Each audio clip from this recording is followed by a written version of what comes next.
This is in Revelation 13. And it's speaking of the beast. That is the anti-Messiah.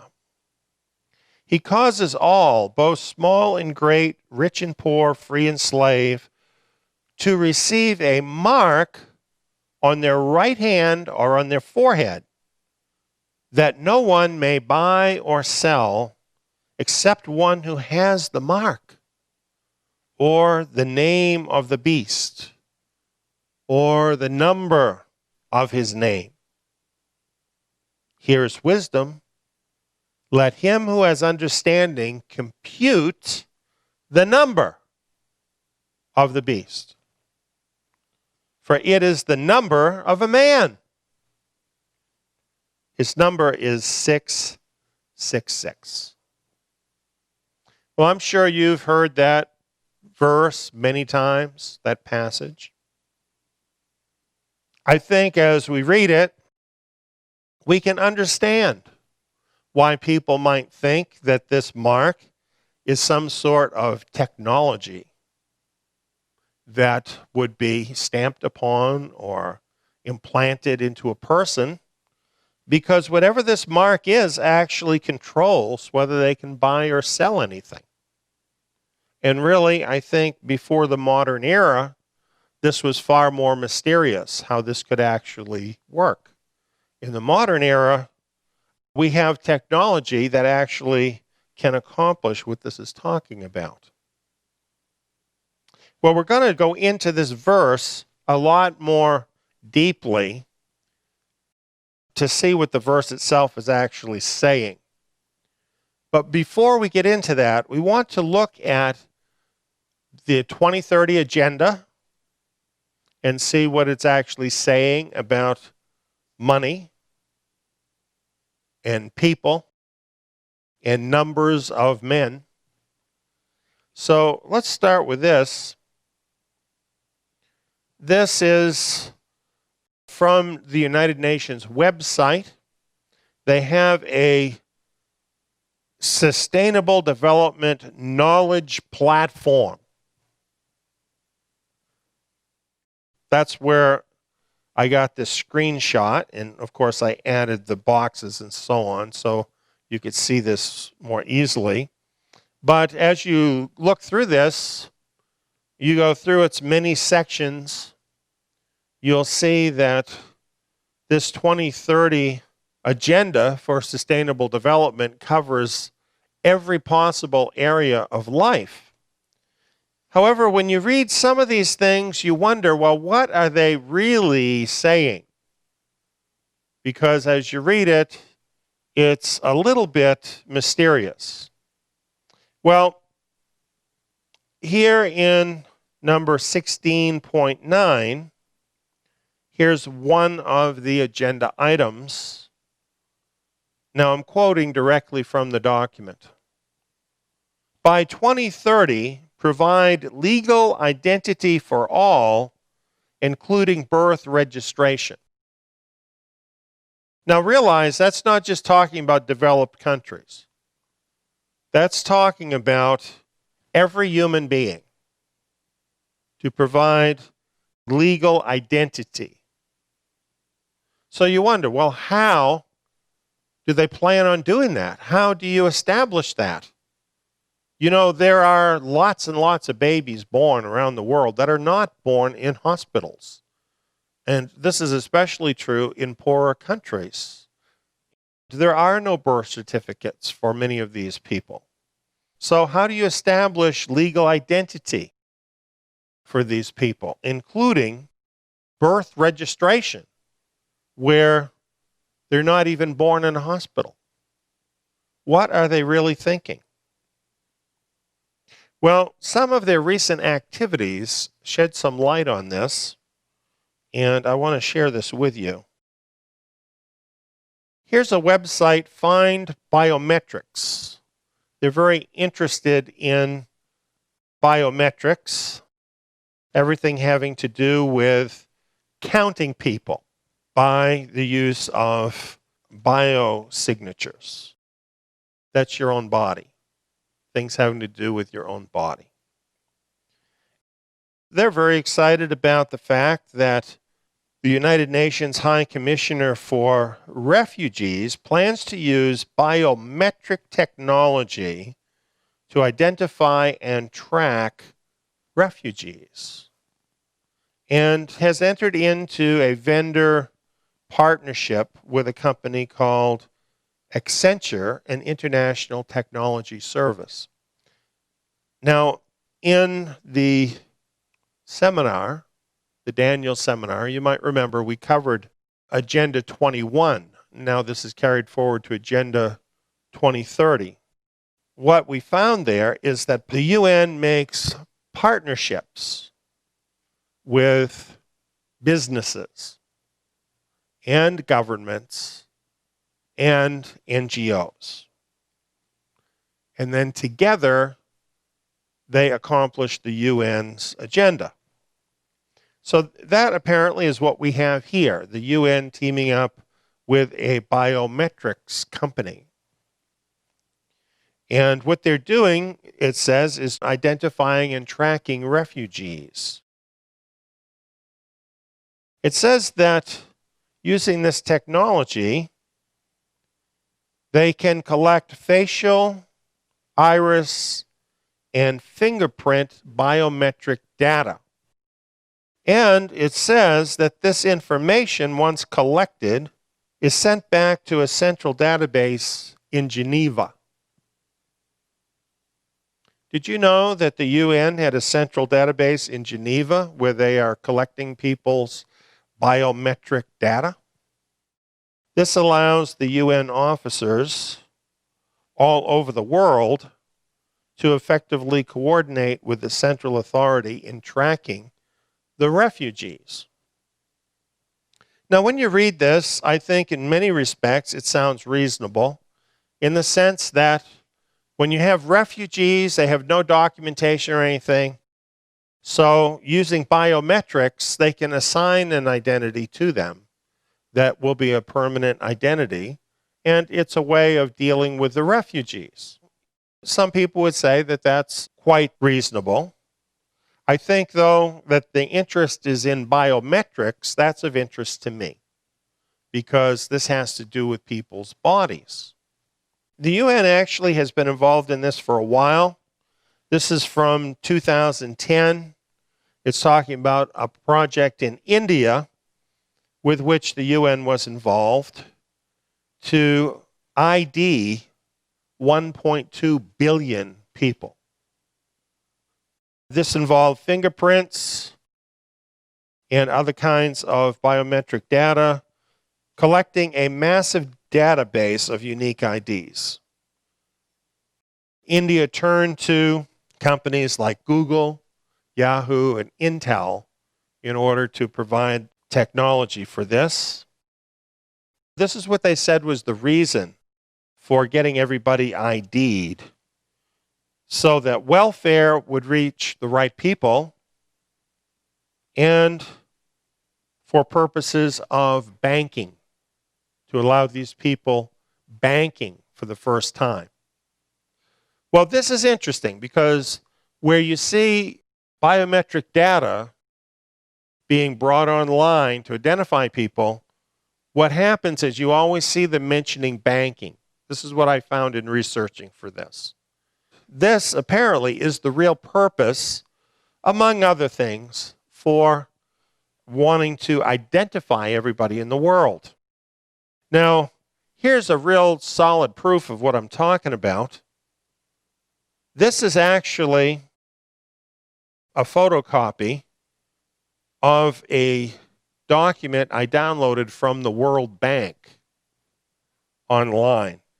And the World Bank, look at its logo. Under the word World Bank group, it says governance. What does a bank have to do with governance? That's totally UN talk, isn't it? Under the kind of government the UN is interested in, banks are part of the government, particularly the World Bank. Well, they have a program called Cross-Practice Initiative Identification for Development. And here's their overview of their program.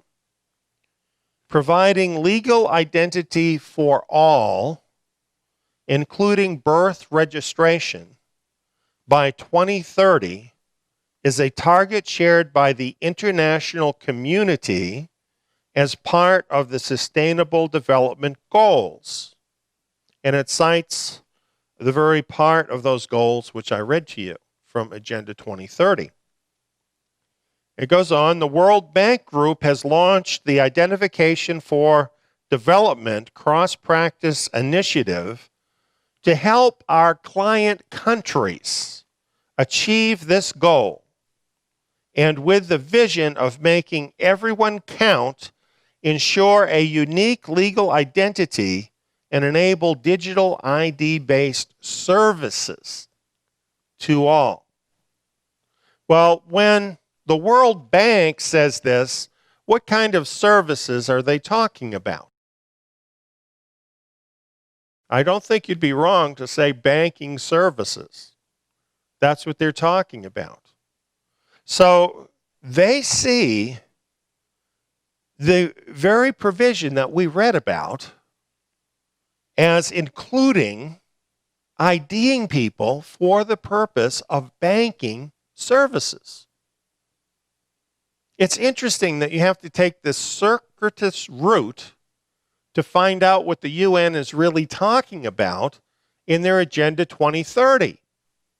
But the World Bank is here telling us that it's really about banking, IDing people for the purposes of banking. And not just some people, all people, everybody in the world. Well, the same website, Find Biometrics, picked up on this. And they say the World Bank and Accenture call for a universal ID. Now, Accenture is the same organization that worked with the UN and probably is continuing to work with them on IDing the refugees. And when we read about that, it seemed like it was limited to the refugees. But now we find out that the World Bank is working with the same company. I'm not surprised, are you? And here, they're not just talking about IDing refugees. They're talking about a universal ID, identifying everybody, having a positive identification for every person.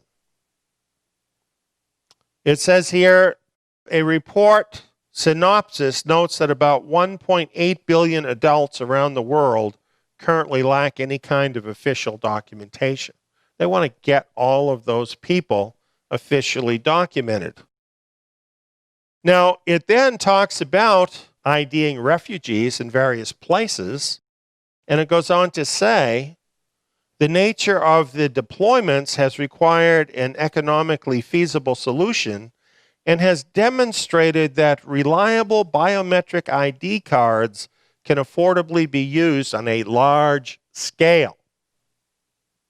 So even though they didn't tell us it was just an experiment working with the refugees, now we see that's what it was.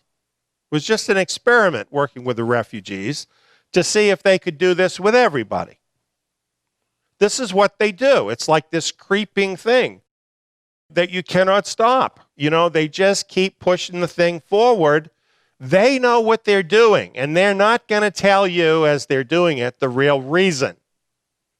So it was an experiment. Now, here's the kicker on this, okay? This experiment, it says, offers hope for the UN Sustainable Development Goal of getting legal ID into the hands of everyone in the world by the year 2030 with its Identification for Development initiative. Now, realize this is what the World Bank and Accenture said that's being reported here. Accenture is a company that uses biology techniques to identify people, things about your own body. So it is reasonable to conclude from this that that was, in fact, the purpose of the UN in the first place with this particular part of their Agenda 2030. They're wanting to have bio IDs on every person so that everybody is documented. Well, how do you do that with people that never had a birth certificate or any kind of documentation? How do you identify them? Well, using biology, everybody has a unique fingerprint. There's other unique things about every person, such as your iris, other things.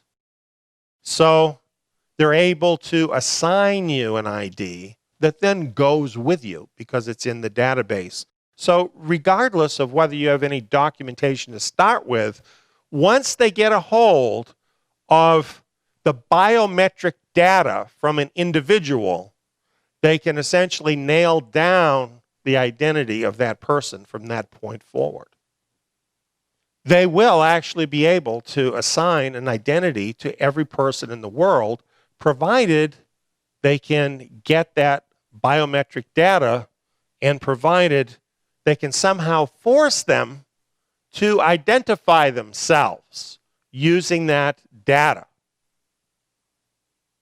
Well, how do you force people to identify themselves who don't want to identify themselves?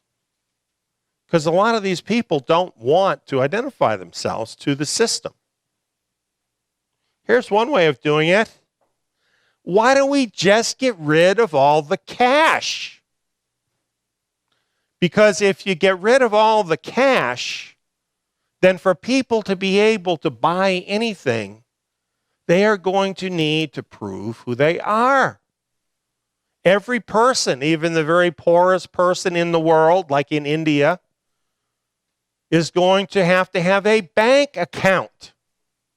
They will have to prove their identity using biometric means that will stay with them at all times. And if they don't comply, if there's no such thing as cash anymore, then how are they going to be able to buy anything?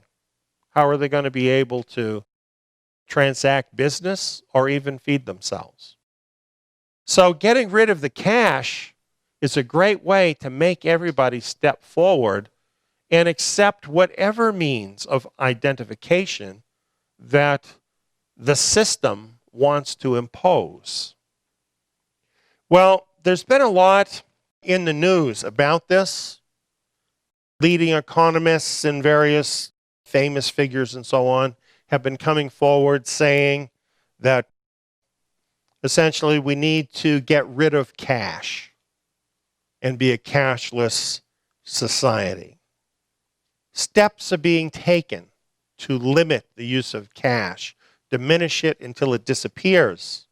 As it says here, governments are limiting the use of cash, and a variety of official mouthpiece economists are calling for the outright abolition of cash. It's telling us authorities are both restricting the amount of cash that can be withdrawn from banks and limiting what can be purchased with cash. So, two approaches. First of all, restricting how much cash you can take out of the bank. Now just imagine this is your money. You put it in the bank, but the bank, under government authority, is going to limit whether you can take it out or not. And then the other thing is simply putting a limit on how much you can purchase with cash. Just simply, you might have a mountain of cash in your house or something, but it's no good to you because you can't buy beyond a certain amount. This is how they're limiting the use of cash. Now let's look at the benefits of this. You want to sign up already, don't you? Well, there's big benefits for the banks and the government to eliminate physical cash. For instance, every single financial transaction can be taxed. So, the government is real excited about that. And every time they think up a new tax, well, they don't even have to bother you with filing a return or something like that. They could just take it out of your account. Imagine how much more convenient that's going to be for you. And then, of course, the bankers like it because every financial transaction can be charged a fee. And those bankers, they work so hard for us, providing all this digital money, that they need to take part of it from time to time. And you don't have to worry your little head about it at all, because they can just kind of withdraw that out of your account. No problem. See how convenient that is? And then other unseemly things like bank runs, totally eliminated. See how good this is? Not. And then last of all, of course, the golden rule. He who holds the gold makes the rules. Just imagine you have no more control over money. All of your money is controlled by the bankers and the government. This is tremendous coercive power once they have this kind of control. Here's regulations from the United States for the bankers, which I also copied online. This is to the banks, and this is in America. Some of the things that I thought were interesting here: transactions conducted or attempted by, at, or through the bank or an affiliate and aggregating $5,000 or more, if the bank or affiliate knows, suspects, or has reason to suspect the transaction, have to be reported to the government. Now, it used to be 10,000, now it's 5,000. That's a pretty low number nowadays. There's a lot of people that pay a lot more than that, for instance, for a car, for other things. There are people who have cash businesses, who legitimately have cash businesses, but they've got to put the money through the bank first before they can make a big purchase. Really, any transaction that might involve potential money laundering or other illegal activity, or is designed to evade the BSA. Money that has no business or apparent lawful purpose, or is not the type of transaction that the particular customer would normally be expected to engage in. That's talking about cash transactions. Those are considered suspect, and you can get reported to the government. Now, people who have absolutely no reason to fear because they're not doing anything wrong, anything illegal, are reported to the government just because they used cash to buy something. And once that report is made, what do you think happens after that? Worst case scenario, that can follow you around for the rest of your life and cause you all sorts of problems. Nobody wants to go there. It's not just criminals that don't want to go there. Nobody wants to have the government having this kind of control over their life. So what is the effect of that on the use of cash? People aren't going to use it, right? Because they know that this is going to happen. In America, this is happening, the land of the free. But then in other countries, it's even getting worse. For example, in France, in September 2015, a new law was implemented that prohibits French residents from making cash payments of more than 1,000 euros. And the last time I looked at euros, but just going on that, for instance, in America here, that'd be $1,500. You can't buy something that costs more than that using cash. It's just plain against the law. Why? Well, the French finance minister explained it this way. It was necessary to fight against the use of cash and anonymity in the French economy. That's a war on cash. This is from an article from the Credit Suisse Bank in one of their journals. The headline is, Sweden, we don't accept cash. The article tells you everywhere you go in Sweden, there are signs up that say we don't accept cash. And then they tell us how this happened. The 6 largest Nordic banks have been gradually weaning themselves, I would say the population, off of cash since 2010. You see, they've been working along with the UN for a while in the UN agenda and the World Bank. And while they may be ahead of other places in the world in implementing this agenda, this is just a picture of things to come for the rest of the world. And why do I say the UN? Well, look at how they sum this up. By 2030, we will be completely cash-free. You think they just grabbed the number 2030 out of the sky? This is happening in compliance with the 2030 agenda. Well, here's an interesting guy. Ajay Banga, the president and CEO of MasterCard. You don't think he's friendly with the UN, do you? Ajay Banga loves to talk about the wonders of a cashless society. Goes on to tell about a meeting he had with all of his senior people, telling them how evil cash is. It's hard to track. It's used for drugs, weapons, and tax evasion. And it's expensive for the bank to make. So, we got to get rid of it. Here's his way of doing it. It's called the smart card. Now, in Europe, a good part of the world, they've been using smart cards for quite a long time. We've had them in America, but they didn't catch on.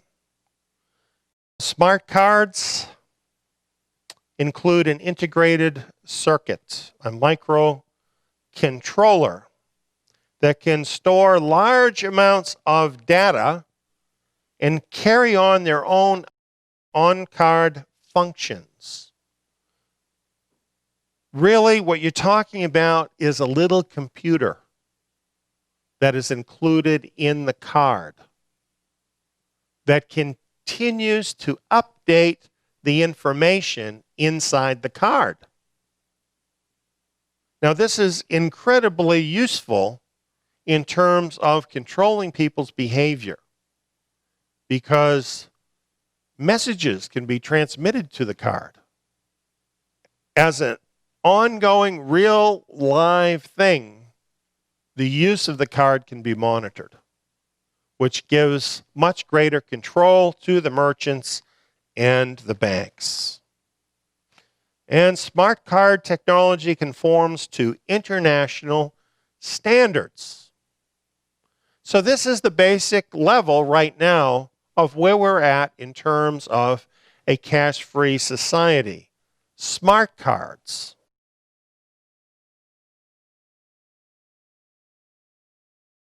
Now,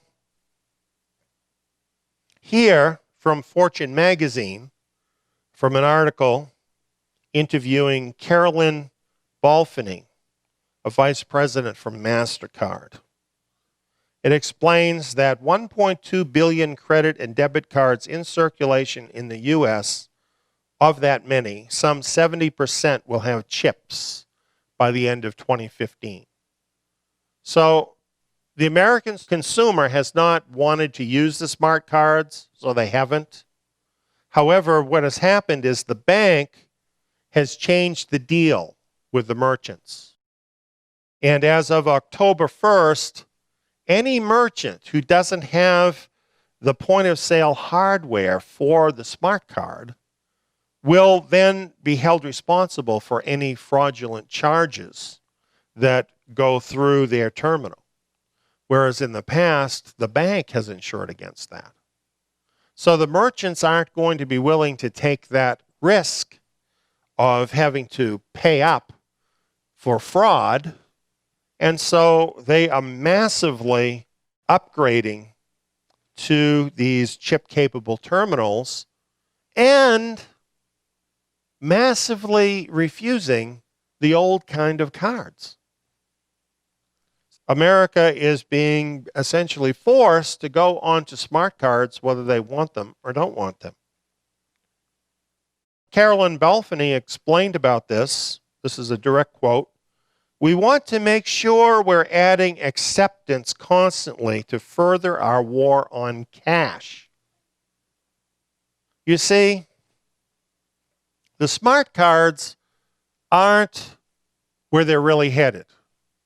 They're just a step along the way in their war on cash. Whose war? Our war. Well, she works for MasterCard. She could be saying MasterCard's war on cash, but I think she's referring to the bigger war on cash, sponsored by the World Bank and the entire banking community and the United Nations. That's what I think she's really talking about.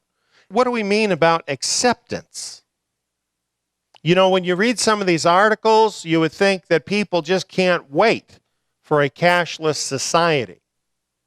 But the truth is, people don't want it.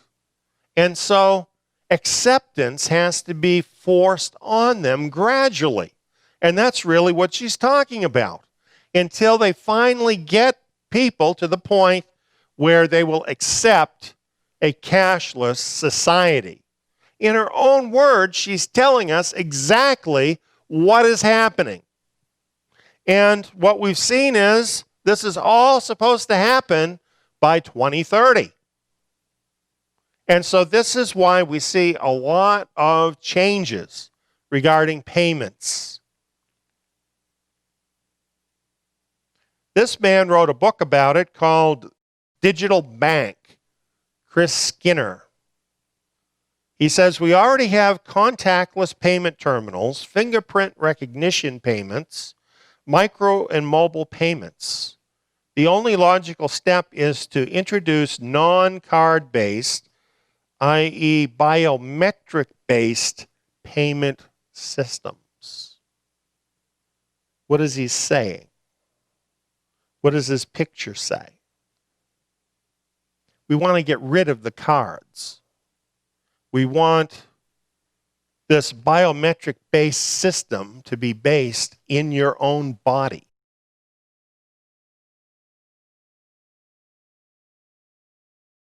This was kind of an interesting article in Time magazine from last year. And the title's interesting, "Never Offline." This is from the magazine. "How wearable tech will change your life, like it or not. Will make people and computers more intimate." You want to be more intimate with your computer? I'm thinking not. "Will bring us one step closer to human-machine symbiosis." That's the human and the machine becoming one. This is Time magazine talking. This is not the Sci-Fi Channel or something. They're telling us where they're going with all of this, and they're telling us that it's going to happen whether we like it or don't like it. There will be computers that are actually attached to our bodies. That's what they're saying. Now, they're going to be used for a lot of different things. They're going to be connected to the internet all the time. which means if you have human-machine symbiosis, meaning that you are one with the machine, that means that you personally will be hooked up to the internet all the time. And we know how the internet works. It's a two-way thing, isn't it? You can get information off of the internet, but the internet can get information from you. How much control could the system have over you if you were forced, like it or not, to have something like this connected to or even essentially a part of your own body? You were augmented, as they say, with a computer. Doesn't this sound crazy? You know, as I'm talking about this, I'm thinking nobody's going to believe this because this is crazy. But you know, it is Time magazine. And the truth is, some things have happened this year that I would have thought would never happen 15 years ago or even less. And they did happen. And there's a big push for this. And let me tell you, if the World Bank and MasterCard and the whole rest of the banking community, the technology community, and the governments all want this, like it says here, this is going to change your life, whether you like it or don't like it. Well, how extreme can this get? How about this? A flexible electronic tattoo directly embedded onto human skin. That's not just a decoration, but it can have a decoration over it. There's pictures of these, and they look like a tattoo, like they'll have somebody's face or something like that. But here's one up a little closer. It's really very complex. And they can do all kinds of different electronic tasks with these. Interestingly, they are powered by your own body. They tap right into your body in order to power the device. They have various kinds of sensors that can sense what your body is doing. Photo detectors, gauges, wireless communication. Again, totally hooked up with the internet to hook you up to the internet. Well, what do you think? What is life going to be like when there's no cash? There are no credit cards because they won't service them anymore. And they tell you, what we do now is we have this tattoo. You have to put that on.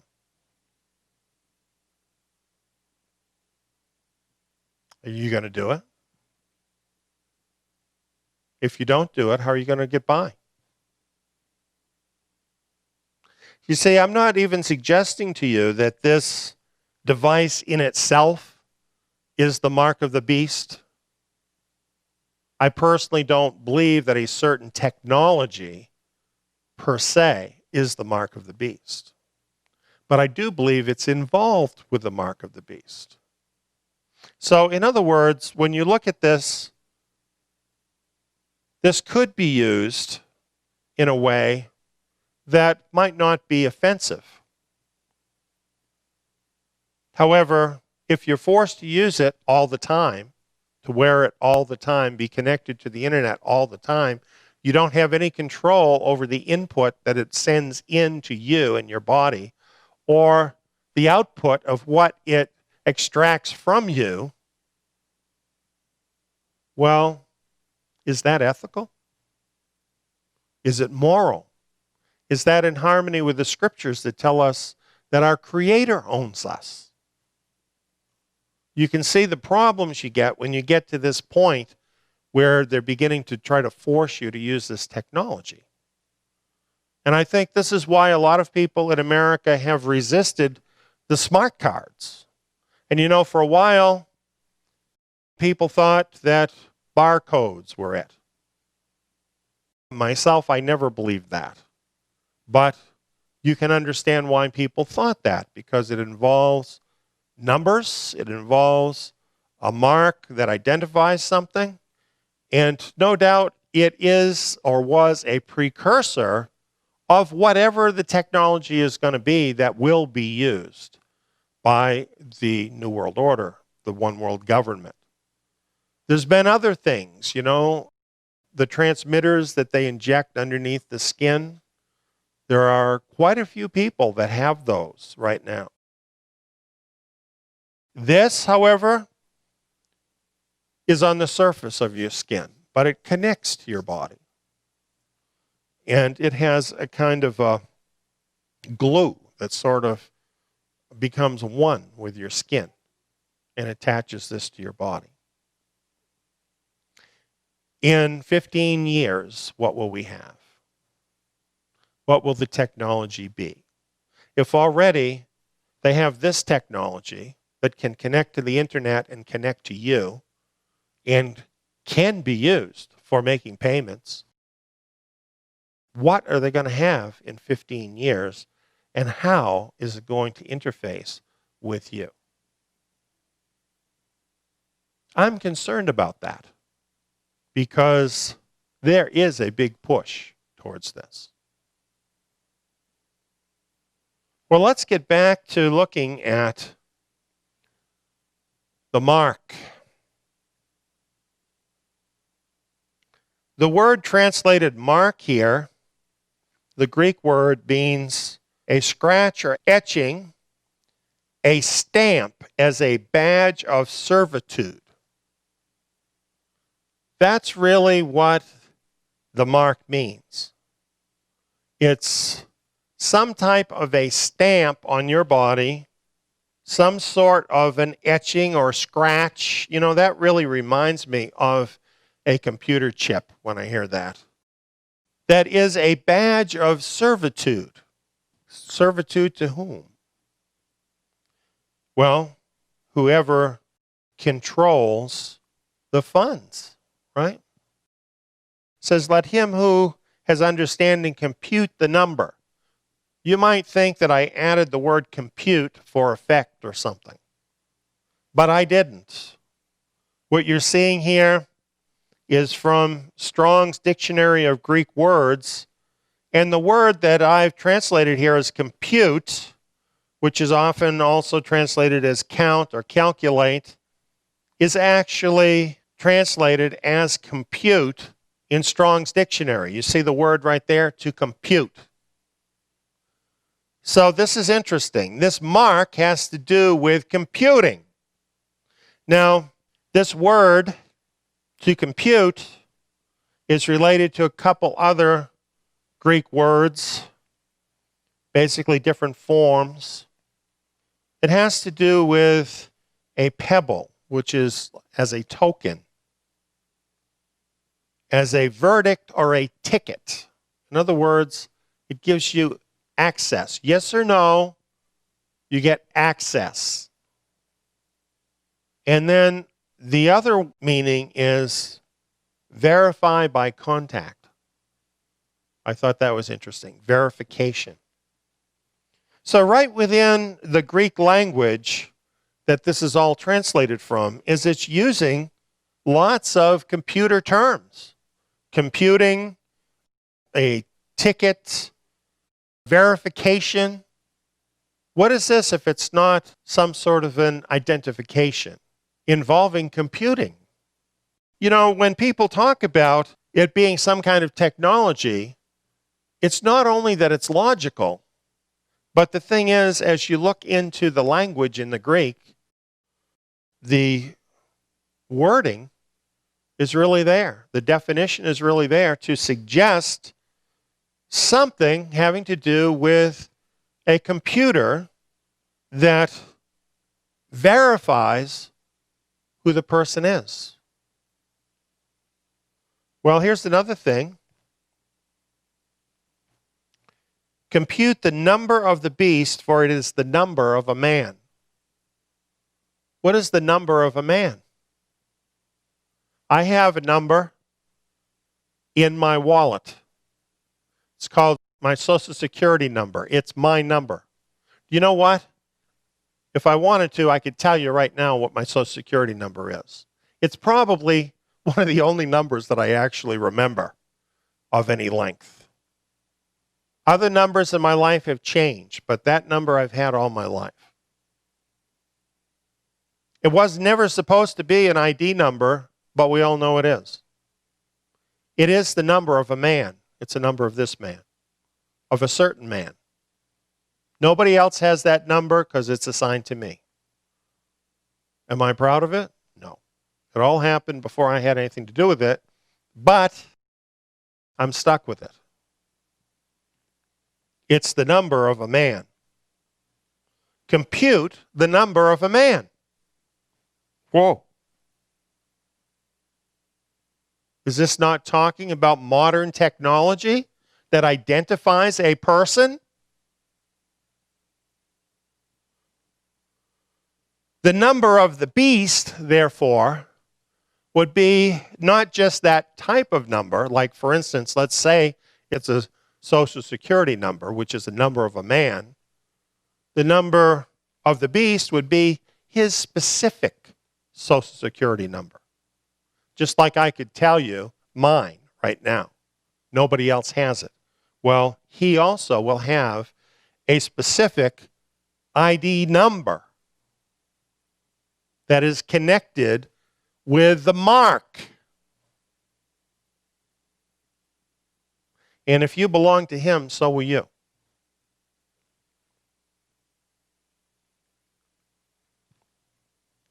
He causes all, both small and great, rich and poor, free and slave, to receive a mark on their right hand or on their foreheads, and that no one may buy or sell except one who has the mark or the name of the beast or the number of his name. So you see, not only do you have in this mark an identification of who you are, but the mark represents a relationship between you and the beast. And it contains, besides your information, the mark or the name of the beast. It's kind of like on money, on a coin, or on paper money. It has the name of whoever mints that coin. It goes back to the time of Yeshua and before, right? He held up the coin and he said, whose picture is on the coin? What's different about the mark is that the mark brands the recipient as the property of the beast. Because this image is not on a piece of paper in your wallet, identifying the piece of paper as belonging to the issuer. This mark is on your body.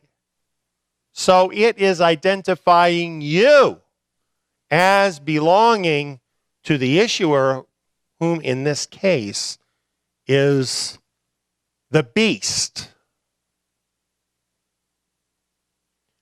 And we know from other scriptures what the beast is going to do. Paul told us he's going to go right into the temple of God, claiming that he is God. That's what you'll have to buy into to receive this mark. You will have to agree with that to have his name affixed to you. Is that not idolatry? You shall have no other gods before me. So, a person that does this and receives this mark, making themselves the property of the beast, the anti-Messiah, they have stepped over a line and now they belong to the other side. And there's a lot reinforcing that. Because once a person takes that step and they've stepped across the line and they have accepted that mark, they are now totally dependent on that beast system, are they not? They can be totally controlled because they can't buy or sell unless they have the mark. You see, once you make that compromise, it's very unlikely that you would ever turn around the other way. It's your moment of decision. This is your moment of decision as to who you are going to be and what your eternal future is going to be. This is no small thing. You are taking the name of the beast.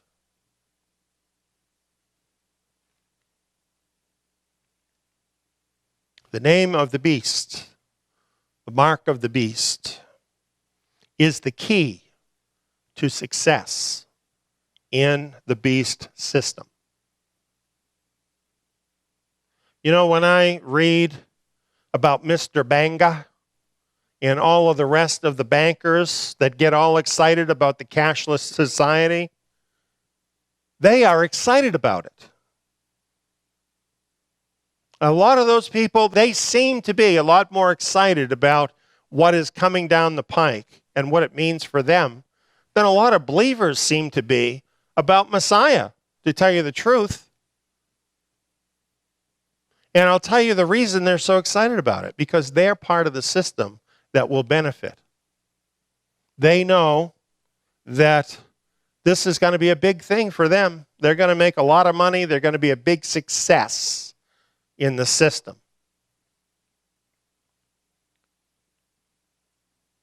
The only problem with all of that is success in the beast system is bought by surrender of total control to the beast system.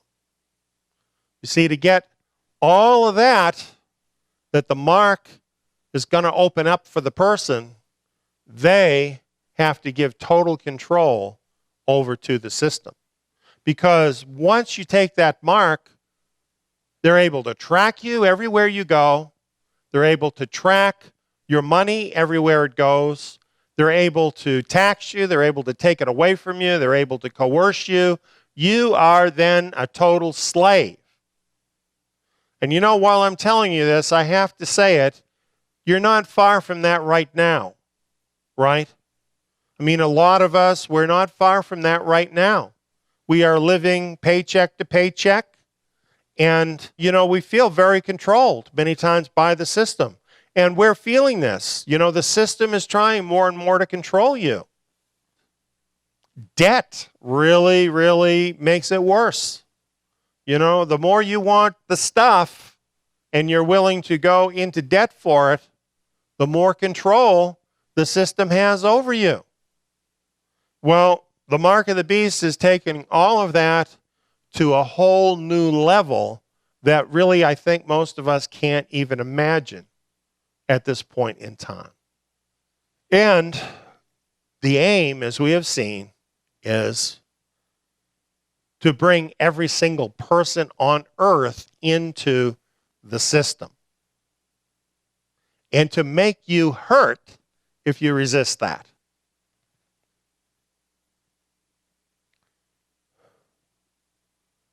Here's why you don't want to do it.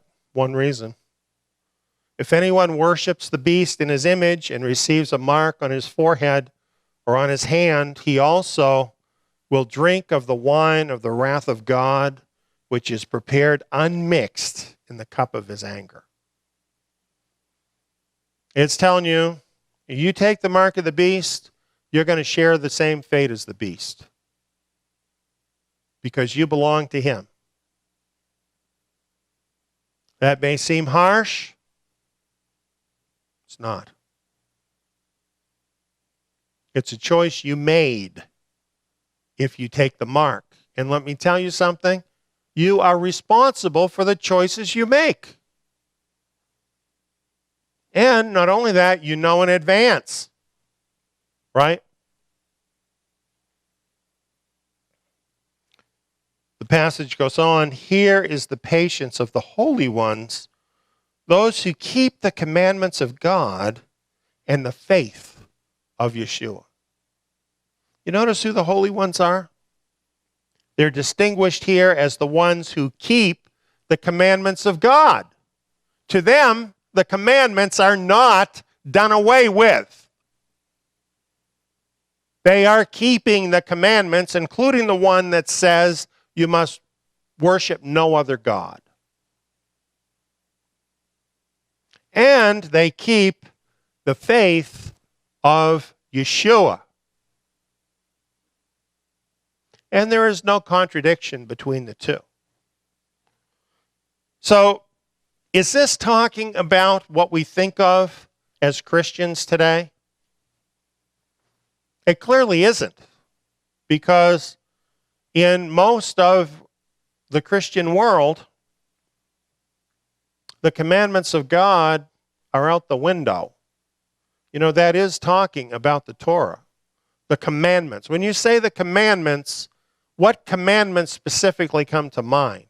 Is this not the 10 commandments that form the covenant that Yahweh made with his people Israel? But this is very encouraging, because it doesn't say that these holy ones who keep the commandments and the faith of Yeshua are all going to be killed because they don't take the mark. It says this is patience for them. What do you need patience to do? Isn't it wait? They're waiting for this to all be over. Well, how is that possible? It's because they're in a place of safety.